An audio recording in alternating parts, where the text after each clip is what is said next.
नमस्कार, मी हनुमंत भोसले. आपण पाहतात BBC केज लाईव्ह.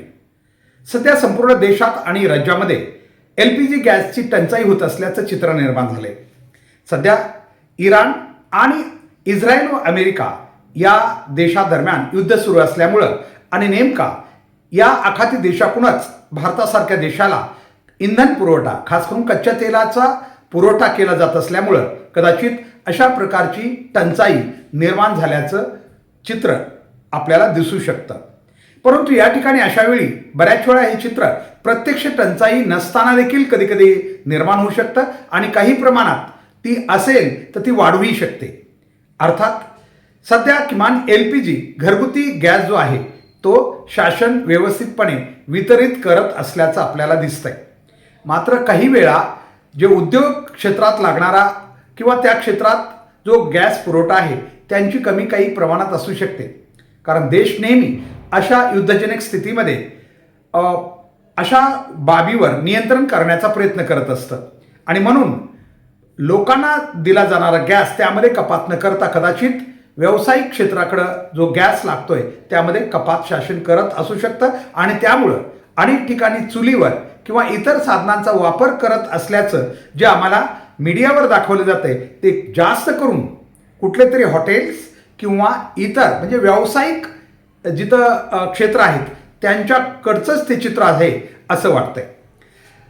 मला एकच सांगायचं आहे की बऱ्याच वेळा अचानक लोकांनी काहीतरी भीतीमुळं किंवा अफवेमुळं गर्दी केल्यामुळं कदाचित समस्या निर्माण होऊ शकते आणि त्यातून कदाचित प्रशासन आणि लोकांना दोघांनाही त्रास होऊ शकतो.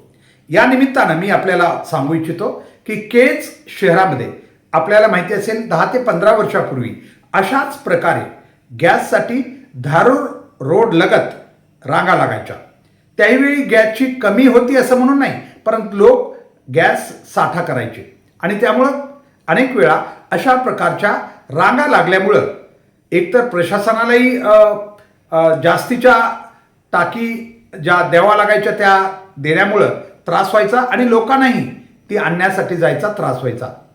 त्यावेळी आम्ही तत्कालीन तहसीलदार, केजचे तहसीलदार यांच्याशी चर्चा करून केज विकास संघर्ष समितीनं गॅस वितरक आणि तहसीलदार यांच्याशी बैठक करून एक त्यावेळी अशा प्रकारचं तोडगा काढला होता की गॅस वितरकानं अगदी एखादा जो मुलगा गॅस वितरणासाठी नेमलेला असतो त्याला 5 किंवा 10 रुपये त्यावेळी 5 किंवा 10 रुपये त्याला दिले जावेत प्रत्येक गॅस टाकीमागं आणि तो गॅस घर पोच केला जावा अशी मागणी केली होती आणि ती सुरूही झाली. ती आजपर्यंत सुरू आहे. मात्र अचानक काही देशात आणि राज्यात झालेल्या परिस्थितीमुळं केजमध्येही काल विशेषतः शनिवारी धारूर रोड लगत वितरकाच्या समोर मोठ्या रांगा लागल्या होत्या आणि एकच धावपळी सुरू झाली होती.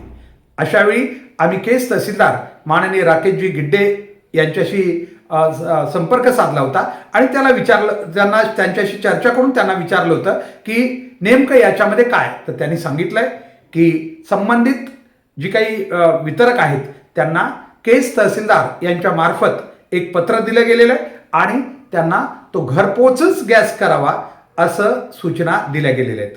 म्हणून केजच्या नागरिकांना या ठिकाणी आम्हीही आवाहन करतोय केज विकास संघर्ष समितीच्या वतीनं, कृपया आपण वितरकाच्या पुढं रांगा लावण्याची गरज नाही आहे. प्रत्येकाला आपल्याला माहिती आहे 25 दिवसानंतर आपल्याला घरगुती गॅस सिलेंडर मिळतं आहे. आपण आपली जी काही OTP आपल्याला येतो आपल्या दिलेल्या नंबरवर तो जर आलेला असेल तर नक्की आपण फक्त संबंधित मुलाला, जो वितरक आहे मुलगा, त्याला जरी फोन केला तरी गॅस घरपोच मिळायला पाहिजे. नाही मिळाला तर आपण नक्कीच त्याबद्दल तक्रार करू शकता. मात्र OTP आल्यानंतर आपल्याला गॅस देणं हे त्यांचं बंधनकारक आहे. OTPच्या अगोदरच OTP नसताना तर गॅस मिळणार नाही. त्यामुळे जे काही नियम घालून दिलेले ते आपल्याला पाळावे लागतील. 25 दिवसापर्यंत आपल्याला एक गॅस सिलेंडर आहे आणि तो संपल्यानंतर आपल्याला एक नंबर दिलेला आहे, त्याच्यावर आपण डायल केल्यानंतर आपल्याला OTP येतो आणि तो OTP आपण जर वितरकाकडे दिला तर आपल्याला लगेच दुसरा गॅस सिलेंडर मिळणार आहे. आम्ही पुन्हा एकदा विनंती करतो की आपल्याला OTP आल्यानंतर जर गॅस पुरवठा झाला नाही तर तुम्ही कदाचित वितरकाशी या ठिकाणी संपर्क करू शकता, तक्रार, किंवा प्रशासनाच्या इतर अगदी तहसीलदार किंवा इतर माध्यमाशी आपण तक्रार करू शकता.